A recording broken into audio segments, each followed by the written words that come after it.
नमस्कार, मैं हूं पंडित अरविंद गौड़। स्वागत करता हूं आपका अपने YouTube चैनल ज्योतिष विद अरविंद गौड़ में।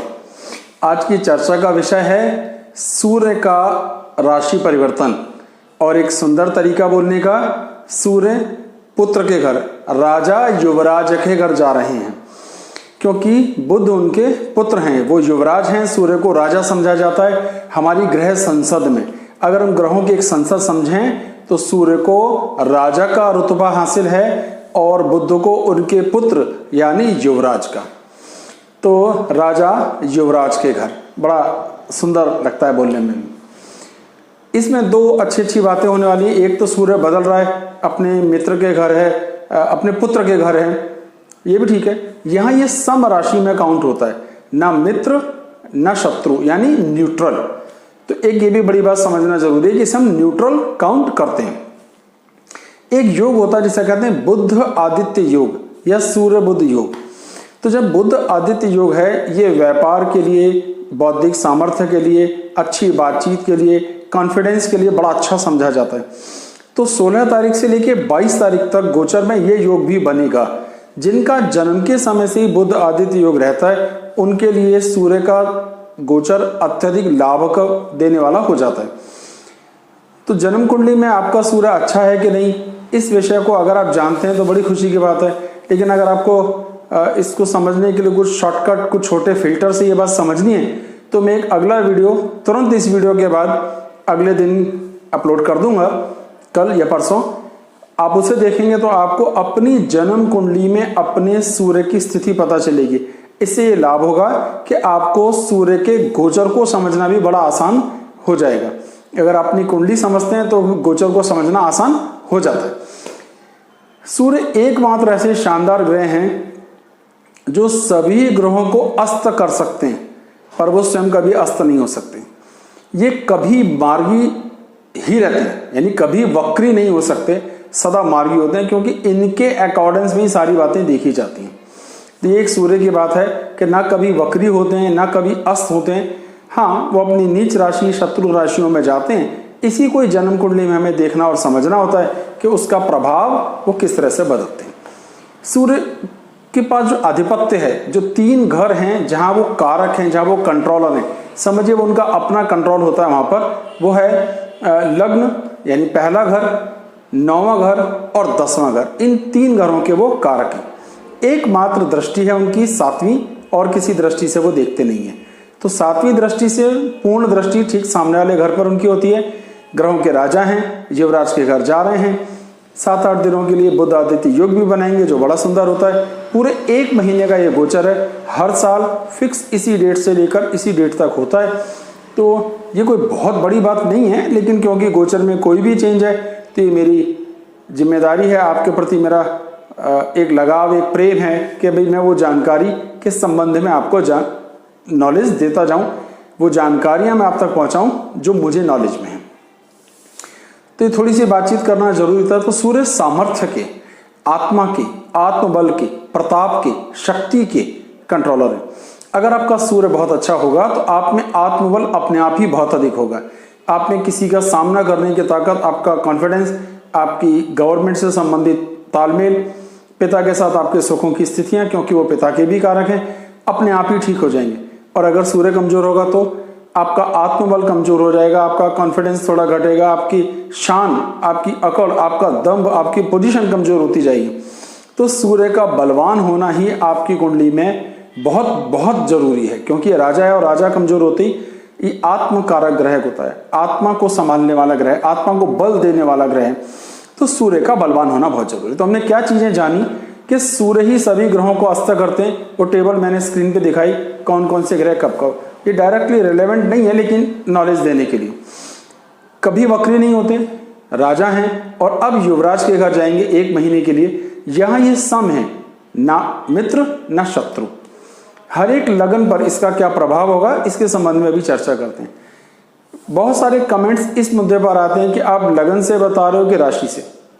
मैं लगन से ही सारी वीडियो बनाने की प्रयास करता हूं। मेरी अपनी समझ कहती है कि लगन से ही गोचर को देखा जाना चाहिए, लेकिन मेरा बिल्कुल विरोध नहीं है कि अगर आप इसे राशि से देखना चाहें राशि से भी देख सकते हैं। लगन से भी देख सकते हैं, लेकिन मेरा पर्सनल मत है, मेरा अपना विचार है कि आपको इसे लगन से देखना चाहिए।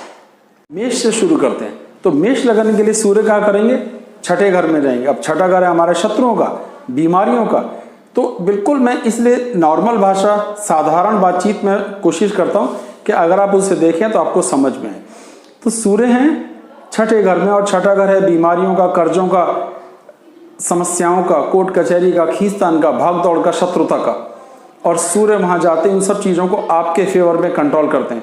इसका लाभ क्या होगा कि बीमारियां घटेंगी, कर्जा घटेगा, शत्रु कमजोर होंगे, कानूनी मुद्दों पर आपको राहत मिल सकती है। लेकिन इसकी दृष्टि का एक थोड़ा सा नेगेटिव असर आएगा। वो ये क्या आएगा कि ये आंखों पे दबाव डालेंगे, खासतौर पे लेफ्ट आई, माइग्रेन का दर्द, ये थोड़ा देखने में आ सकता है। अलावा इसके कोई समस्या नहीं है। मोटी भाषा में ऐसा हम समझ लीजिए, जिस घर में बैठते हैं उस घर को जला देते हैं। छठा घर है बीमारियों का, कर्जों का, समस्याओं का। कर्जे जल गए, बीमारी जल गई, समस्याएं जल गई, तो आप ही का फायदा इस पे हुआ। तो ये गर्म ग्रह हैं, ये जिस जगह बैठते हैं उस घर से संबंधित सुखों को कम कर देते हैं। अब क्योंकि ये समस्याएं थी, समस्याएं कम हुई तो लाभ हुआ। तो मेष वालों के लिए गोचर की स्थिति बहुत शुभ है। छठे घर के स्वामी जो बुध ही हैं, वो बुध आदित्य योग बनाएंगे, तो पहले 7-8 दिन व्यापार के हिसाब से भी बहुत अच्छे हैं। किसी तरह की कोई समस्या मेष लगन वालों को बिल्कुल भी नहीं है, स्थितियां बिल्कुल ठीक हैं, किसी विशेष उपाय की जरूरत नहीं। पर एक विशेष बात समझिए, आपके 5वें घर के स्वामी है। 5वां घर संतान के सुखों का स्वामी, तो थोड़ी सी संतान के सुखों में कमी या संतान के स्वास्थ्य में कोई समस्या देखने में आए, उनके कैरियर, उनके व्यवहार में भी कुछ तालमेल में दिक्कत देखने में आ सकती है। आपके साथ उनकी ट्यूनिंग थोड़ी सी खराब हो सकती है। ये बहुत जरा सी बात है जिसपे अवश्य ही ध्यान दीजिएगा, बाकी कोई समस्या नहीं है, सब बिल्कुल ठीक। अब बात करते हैं वृषभ लगन के लिए। वृषभ लगन की क्या स्थिति है, चौथे घर के यानी सुखों के घर के स्वामी होकर के 5वें घर में बैठे, केंद्र के स्वामी होकर त्रिकोण में बैठे, कुछ हद तक इसे राजयोग की स्थिति समझा जाता है। अब अगर ये अकेले 5वें घर में रहते हैं तो ये खराब है संतान के लिए। समझ लीजिए, अगर आपकी जन्म कुंडली में सूर्य अकेले यानी और किसी ग्रह के बिना 5वें घर में बैठे तो संतान की हानि, विद्या की हानि करेंगे। लेकिन किसी और ग्रह के साथ बैठे हैं तो फिर इनका रूप स्वरूप बदल जाता है, फिर ये उतने खराब नहीं रहते। जैसे सूर्य बुध अगर वहां बैठे हैं तो संतान की उतनी हानि नहीं होगी, पर सूर्य चंद्र बैठे हैं तो उस भाव की हानि करेंगे। ये थोड़ा परमानेंट कुंडली की बातचीत हो गई। लेकिन इस गोचर के हिसाब से ये स्थितियां अच्छी हैं, शुभ हैं, संतान के लिए अच्छी हैं, व्यापार के लिए, व्यवहार के लिए, बोलचाल के लिए, उनकी कामयाबी, उनके यश और आनंद के लिए। इसी महीने की 22 तारीख से जब राहु शिफ्ट होकर के लगन में आएंगे, वृषभ लगन में, तो उसकी पूर्ण दृष्टि संतान के घर पर पड़ेगी। तो थोड़ा सा ये एक नुकसान देखने में आएगा कि इस गोचर का कि हल्का सा संतान के साथ मनमुटाव देखने में आ सकता है, उनके साथ विचार मिलने में छोटी मोटी दिक्कतें देखने में आ सकती है। तो वृषभ के लिए कुछ ज्यादा खराब स्थिति नहीं है। गोचर की बात है तो गोचर के लिहाज से स्थितियां बिल्कुल ठीक है।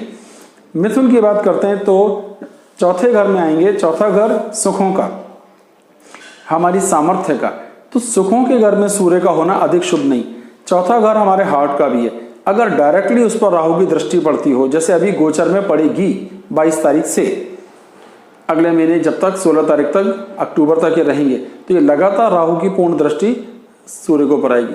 तो अगर सूर्य आपकी जन्म कुंडली में चौथे घर में है और उस पर राहु की दृष्टि है, तो ये दिल पर दबाव डालता है, ब्लड प्रेशर पर दबाव डालता है। स्थिति ज्यादा खराब होने पर आपको हार्ट की प्रॉब्लम भी देखने में आ सकती है। लेकिन गोचर में ये स्थितियां तनाव देने वाली हैं, खींचतान देने वाली हैं, थोड़ा सा मन कम लगना, थोड़ी रिजल्ट्स कम मिलना, ये चीजें भी देखने में आ सकती हैं। तो कुल मिलाकर मिथुन वालों के लिए बुरा तो नहीं है, पर बहुत अच्छा नहीं है। थोड़ा सा मन को दुख देखने में आ सकता है। अपना ब्लड प्रेशर, हेल्थ का ख्याल रखिए। माता जी से अपने व्यवहारों को थोड़ा सा मीठा बनाए रखिए, तो सब बना ठीक ठीक बना रहेगा। बहुत अधिक फिक्र की यहाँ भी कोई बात नहीं है। अब कर्क की बात करते हैं तो कर्क लगन के लिए दूसरे घर के स्वामी होकर के यानी मार्केश होकर के कहाँ बैठे हैं, अपने से सेकंड घर या अष्टम से अष्टम तीसरे घर में। यहाँ ये बहुत शुभ फलदायी है, अच्छा फल देंगे, अच्छे रिजल्ट्स देंगे, अच्छा आपको मौका मिलेगा काम करने का, रिजल्ट्स निकालने का, प्रयास करने का। तो आपकी मेहनत सफल होगी। क्या होता है, मेहनत भी की, रिजल्ट भी नहीं मिला, तो हम इसे कहते हैं सफल मेहनत नहीं हो पाई। लेकिन अब आपकी मेहनत सफल होगी, आपको उसका लाभ होगा, आपको उसका आनंद प्राप्त होगा, भाइयों के साथ भी तालमेल की स्थिति रहेगी और उन पर वर्चस्व बनेगा, आपका कंट्रोल उन पर बनेगा, वो आपकी बात सुनेंगे और मानेंगे, तो कहीं ना कहीं आपके लिए फायदा है। तो कर्क लगन के लिए ये गोचर का प्रभाव खराब नहीं है। अगर हम दृष्टि की बात अब यहाँ लेते हैं तो दृष्टि के हिसाब से भी स्थितियां खराब नहीं है।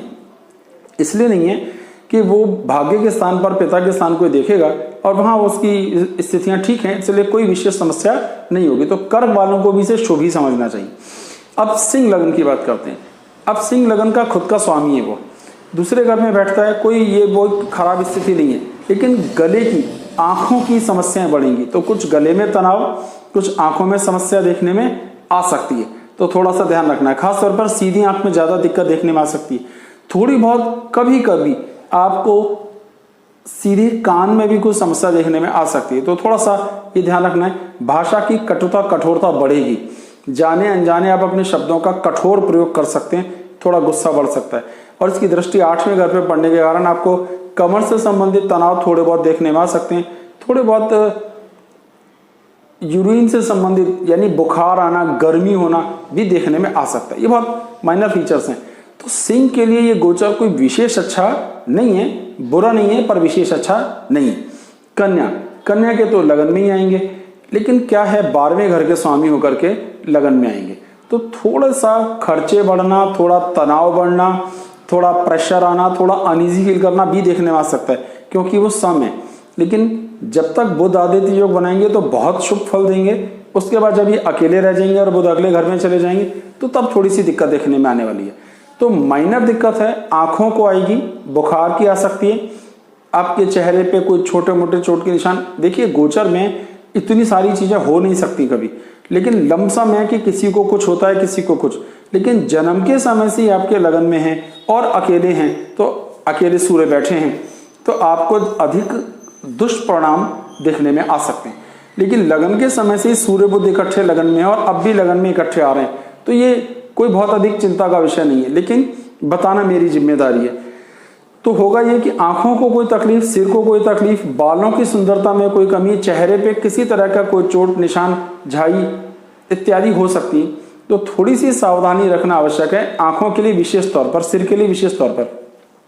सिर में चोट लगने का योग भी बनता है। बहुत खराब स्थिति हो, जैसे राहु की दृष्टि भी पड़ेगी और जन्म कुंडली में भी ऐसा होगा तो ब्रेन हेमरेज होने की संभावनाएं भी इस दौरान हो भी सकती हैं, नहीं भी हो सकती पर हो भी सकती हैं। तो थोड़ी सी सावधानी अपेक्षित है। सूर्य का प्लेसमेंट लगन में बहुत अच्छा नहीं है। अकेला हो तो विशेष बात है, अकेला हो तो शुभ नहीं है। अब तुला लगन की बात करते हैं। तुला लगन के लिए 12वें घर में जाकर के बैठेंगे। आमदनी के स्वामी होकर अपने से दूसरे घर में जा रहे हैं और 12वें घर में इनकम घटेगी, खर्चे बढ़ेंगे, भागदौड़ बढ़ेगी और कुछ इस तरह के खर्चे बढ़ सकते हैं जिसमें डॉक्टरी इलाज बढ़ जाए, सरकारी कुछ पेनल्टीज आप पर आए जिनकी पेमेंट्स आपको देनी पड़ जाए, पिता के स्वास्थ्य, पिता की कुछ लाइबिलिटी सुधारने में आपका पैसा खर्च हो जाए, तो कुछ इस तरह की समस्या आएंगी। शत्रु भी आपके विरोध में प्रयास करें लेकिन दब जाएंगे, आप उन्हें संभाल लेंगे, लेकिन शत्रु प्रयास जरूर करेंगे, क्योंकि सूर्य लगन के लग्नेश के स्वामी शुक्र के मित्र भी नहीं है। इसलिए कुल मिलाकर तुला के लिए खराब है। तो पहली लग्न जो आई वो है तुला, जिसके लिए सूर्य का ये गोचर शुभ फल नहीं देगा, तनाव देगा, ज्यादा देगा। सूर्य भगवान को जल चढ़ाएं, संभव हो तो गाय को गुड़ और गेहूं की रोटी खिलाएं। इससे जितना भी सूर्य की राहत आपको मिलनी संभव है वो जरूर मिलेगी। ठीक है। वृश्चिक लगन की बात करते हैं। तो वृश्चिक लगन के लिए बहुत ही जबरदस्त अच्छे घर में बैठे हैं, कोई समस्या नहीं, इनकम को बढ़ावा होगा, स्वास्थ्य की स्थितियां ठीक होंगी, संतान के साथ तालमेल की स्थितियां भी ठीक होंगी, पिता के साथ तालमेल की स्थितियां ठीक होंगी। तो व्यापार बढ़ रहा है, सामर्थ्य बढ़ रही है, ताकत बढ़ रही है, कोई नुकसान होता हुआ नहीं दिखा रहा है। मेरे हिसाब से अति शुभ है, किसी तरह का कोई नुकसान नहीं। जब बुध आदित्य योग बनेगा तो बहुत अच्छा, नहीं बनेगा तो कम। अब अगर जन्म कुंडली में जन्म के समय से आपकी कुंडली में सूर्य का प्लेसमेंट अच्छा है तो ये गोचर आपके लिए बड़ा शुभ फलदायी होगा। लेकिन अगर वहां खराब है तब भी शुभ फलदायी होगा, पर थोड़ा सा कम हो जाएगा उसी अकॉर्डेंस में। ठीक है, ये बात समझना बड़ा जरूरी है भाई जी। धनु लगन की बात करते हैं। बहुत बढ़िया। दशम भाव में ये स्थिति आएगी। दशम भाव में सूर्य का प्लेसमेंट इसलिए भी अच्छा है क्योंकि वहां का वो कारक है, भाग्य का स्वामी है, 9वें घर का स्वामी होकर अपने से अगले घर में जा रहा है। इसे भी एक लमसम राजयोग की स्थिति समझिए। केंद्र में कोई ग्रह जाए और उसका 9वें घर या त्रिकोण से 5वें या 9वें से संबंध बने तो इसे राजयोग कारक कहते हैं। अति शुभ, किसी तरह का कोई नुकसान नहीं, कुछ ना कुछ ग्रोथ होगी, कुछ फायदा होगा, कुछ दूरगामी रिजल्ट ऐसे आएंगे, सरकार से संबंधित, पिता से संबंधित ऐसे सुख आपको प्राप्त होंगे कि उन सुखों का आनंद आपको प्राप्त होगा। तो आपके लिए अतीव शुभ है, इसमें कोई खराबी नहीं, किसी तरह के इलाज भय की जरूरत नहीं। अगर जन्म के समय से भी अच्छा है तो बहुत ही अच्छा फल प्राप्त होगा, लेकिन जन्म के समय स्थिति बहुत खराब है मान लीजिए, तब भी शुभ फलदायी है, तो किसी तरह का नुकसान नहीं है। धनु के लिए ये बहुत अच्छी स्थितियां हैं, आपके लिए ये गोचर शुभ फलदायी होगा, आनंद प्राप्त होगा। अब मकर की बात करते हैं। एक तो सबसे बड़ी समस्या है कि मकर लगन के वो मित्र नहीं है, शत्रु हैं। दूसरा, गोचर में अष्टम भाव के सूर्य पर अष्टमेश होने का, चंद्र पर अष्टमेश होने का दोष नहीं लगता, ये एक एग्जाम्प्ट है इस चीजों से, लेकिन फिर भी 8वें घर के स्वामी है और कारक स्थान पर जाएंगे। कारक स्थान पर ये शुभ है, लेकिन एक नियम ये कहता है कि कारक स्थान पर अगर कोई ग्रह हो और अकेला हो तो वो अशुभ फलदायी हो जाता है। तो अगर आपकी जन्म कुंडली में वो 9वें घर में और अकेले बैठे हैं तो फिर ये अशुभ हो गए, ये अब आपको शुभ फल नहीं देंगे। लेकिन कोई ग्रह इनके साथ बैठता है, समझिए बुध बैठता है, तो ये आपके लिए अतीव शुभ फलदायी अब हो जाएंगे। तो ये गोचर एवरेज असर देगा, बहुत अधिक फायदा यहाँ पे होता हुआ नहीं दिखाई देगा। हाँ, पिता के साथ तालमेल की स्थितियां थोड़ी इंप्रूव होंगी, भाइयों के साथ तालमेल थोड़ा सा इंप्रूव होगा, लेकिन कुछ बहुत अधिक लाभ होता हुआ नहीं दिखाई देगा।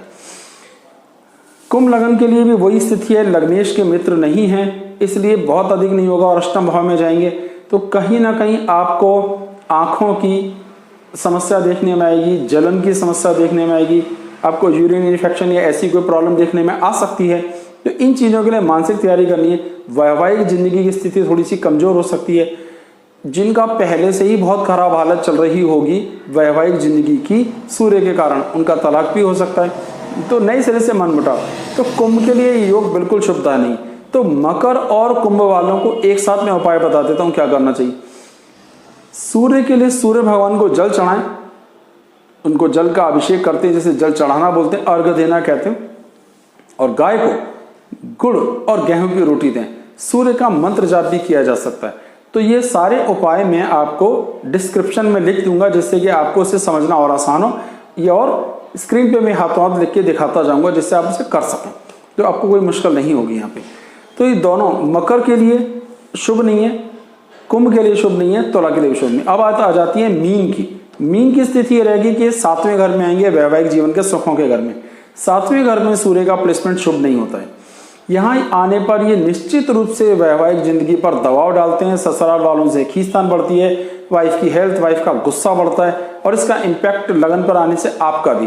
तो आपसी सौहार्द में कमी आ सकती, तालमेल में कोई कमियां देखने में आ सकती। जन्म के समय से खराब है तो और ज्यादा खराब होगा, खराब नहीं है तो सामान्य खराब होगा। लेकिन कुल मिलाकर यह महीना अधिक शुभ फलदायी नहीं होगा। बीमारियां, सिरदर्दियां, आपसी एडजस्टमेंट्स की दिक्कतें तो पक्का देखने में आएंगी। सारी लग्नों की बातचीत हो गई।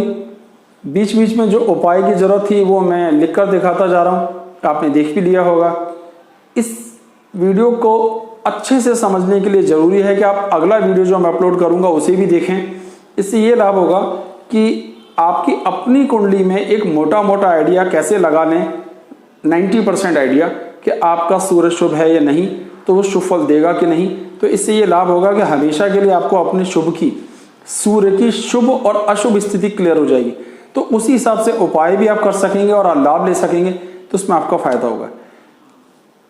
मेरे ख्याल है मैंने सारी बातें कर ली हैं, आज का वीडियो ही खत्म करते हैं। कोई बात जो आपको ऐसी लगी हो, जो अभी समझ नहीं आई, क्लियर नहीं है, या कुछ पूछना चाहते हैं तो कमेंट बॉक्स में जाके पूछें। कृपया अपनी जन्म कुंडली के डिटेल्स ना दें, मैं ये सुविधा आपको पेड देता हूँ, इसकी कुछ फीस लेकर के मैं आपकी जन्म कुंडली पढ़ने को तैयार हूँ। लेकिन क्या होता है कि जब करते हैं मेरे पास इतना समय नहीं रहता कि मैं सबकी जन्म कुंडलियाँ बना करके उसके बारे में आंसर दूँ। तो मैं ये उम्मीद करूँगा कि आप मेरी व्यवस्था को भी समझेंगे। बहुत बहुत धन्यवाद, नमस्कार।